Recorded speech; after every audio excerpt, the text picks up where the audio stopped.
আফগানিস্তানের রাজধানী কাবুল ও নানগারহারে পাকিস্তানের বিমান হামলায় ব্যাপক হতাহতের খবর পাওয়া গেছে। তালেবান সরকারের তথ্য অনুযায়ী এই হামলায় কয়েকশো বেসামরিক মানুষ নিহত হয়েছেন। তবে পাকিস্তান হাসপাতাল বা পুনর্বাসন কেন্দ্রে হামলার বিষয়টি পুরোপুরি অস্বীকার করেছে।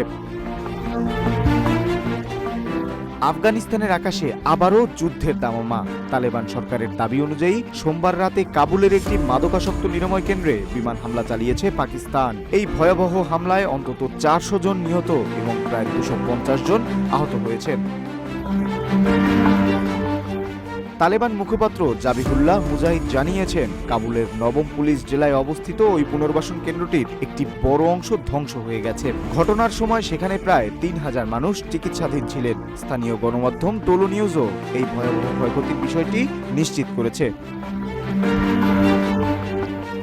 অন্যদিকে পাকিস্তান পুনর্বাসন কেন্দ্রে হামলার অভিযোগ সরাসরি প্রত্যাখ্যান করেছে। দেশটির তথ্য ও সম্প্রচার মন্ত্রণালয় জানিয়েছে, তাদের লক্ষ্যবস্তু ছিল কাবুল ও নানগারহারের নির্দিষ্ট কিছু সামরিক স্থাপনা ও সন্ত্রাসীদের সহায়তাকারী অবকাঠামো। পাকিস্তানের দাবি, তাদের অভিযান ছিল অত্যন্ত নিখুঁত এবং সেখানে মজুদ থাকা গোলাবারুদ বিস্ফোরণের কারণেই হতাহতের ঘটনা ঘটতে পারে।